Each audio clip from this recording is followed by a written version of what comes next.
Kejadian ini terjadi kurang lebih 6 bulan yang lalu di kampung seberang rumahku. Ketika itu saya dan teman-teman sedang asik jalan-jalan menikmati sore dan sekaligus ngobrol-ngobrol tentang cewek cantik sampai ke goib. Sesudah sekian banyak cerita dan usai makan sop buah, kami pun berkeliling. Saat kami melewati sebuah pemakaman umum, kami merasakan ada suatu hal yang sangat aneh dan kami pun berbincang. Sesudah kami memperhatikan semua makam yang ada, kemudian kami melihat ada satu makam yang masih baru. Aku pun dari motor menghampiri makam itu. Sesudah sampai, aku memegang papan nisan makam tersebut dengan bermaksud ingin mengetahui apa yang terjadi di dalam makam itu. Ternyata benar dugaan saya bahwa jenazah di dalam makam itu masih mempunyai dendam kepada seseorang. Terus saya pergi dari makam tersebut untuk menghampiri abangku. Ketika kami ingin pergi, datang 2 orang yang menghampiri kami, yang menurut saya bisa dibilang tokoh masyarakat. Aku dan abang mengeluarkan KTP kami, yang kemudian dilihat oleh mereka, akhirnya diberikan lagi kepada kami.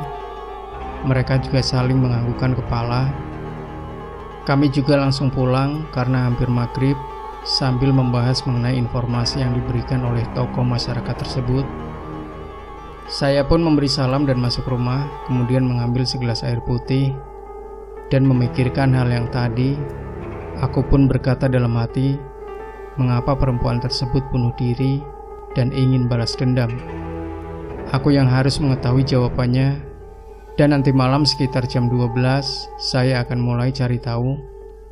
Jam 12 lebih 5 menit, aku pun terbangun dari tidur, kemudian segera berwudu dan sholat tahajud dan dzikir dengan maksud meminta perlindungan kepada Yang Kuasa. Sesudah usai, saya pun keluar ke tempat pemakaman umum tadi. Karena cuaca yang sangat cukup dingin, aku menggunakan jaket. Malam yang sunyi diiringi suara angin dan jalan yang cukup gelap. Saya terus berjalan sendiri tanpa ada seorang pun yang lewat. Sepanjang jalan pun aku sering melihat makhluk-makhluk halus melintas, tapi aku tidak mempedulikannya karena aku anggap mereka sedang menemani aku berjalan. Ya dihitung-hitung daripada jalan sendirian bete juga. Akhirnya sampailah aku di tempat pemakaman umum. Tapi aku mencari jalan lain agar tidak diketahui oleh siapapun, sebab ada yang ronda malam itu. Sesudah sampai persis jarak 15 meter dari makam perempuan tersebut, aku pun berdiam sekaligus menyalakan rokok karena cuaca yang sangat cukup dingin, sambil terus memperhatikan makam itu bercampur dengan wangi kembang 7 rupa. 20 menit lamanya aku menantikan, akhirnya tiba waktunya. Aku melihat seperti ada asap yang keluar dari makam tersebut, tapi tiba-tiba asap itu menghilang, dan aku merasakan ada sesuatu di belakang aku. Walaupun aku tidak menoleh ke belakang, namun aku tahu bahwa yang di belakang itu ialah perempuan yang meninggal 3 hari yang lalu. Kini sudah menjadi arwah penasaran alias pocong. Arwah penasaran perempuan tersebut pun pergi.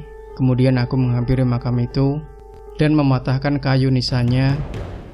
Sesudah itu aku pergi pulang sambil menyalakan sebatang rokok. Detik demi detik, menit demi menit, selangkah demi selangkah, aku terus berjalan di dalam kegelapan malam dan angin malam. Sesampainya di rumah, aku segera ke belakang untuk mencuci muka. Sesudahnya aku mengambil satu kendi yang di dalamnya terdapat beras, kemudian menancapkan potongan kayu nisan. Setelah aku sedang mendengarkan musik, tiba-tiba potongan kayu itu bergerak. Itu bertanda bahwa perempuan itu sudah melakukan sesuatu. Kemudian aku memegang potongan kayu nisan tersebut dan memejamkan mata dengan maksud melihat apa yang sudah dilakukan pocong tersebut. Ternyata dia sudah menemukan salah seorang yang sudah memperkosanya. Api dendam yang begitu besar yang ada di pocong tersebut dan ketakutan yang amat mendalam bagi laki-laki tersebut. Hari berganti hari, siang berganti malam silih berganti. Saya terus mengawasi perempuan itu dari kejauhan. 1 minggu lamanya sudah ketika malam tiba. Di saat aku sedang tertidur, perempuan itu datang ke rumah. Tepat di depan rumah, pocong itu memanggil, "Baginda, Baginda, bangunlah, saya ada di depan rumah kamu." Akhirnya aku pun terbangun, kemudian melihat melalui jendela. Untung saja keluarga aku tidak ada yang bangun.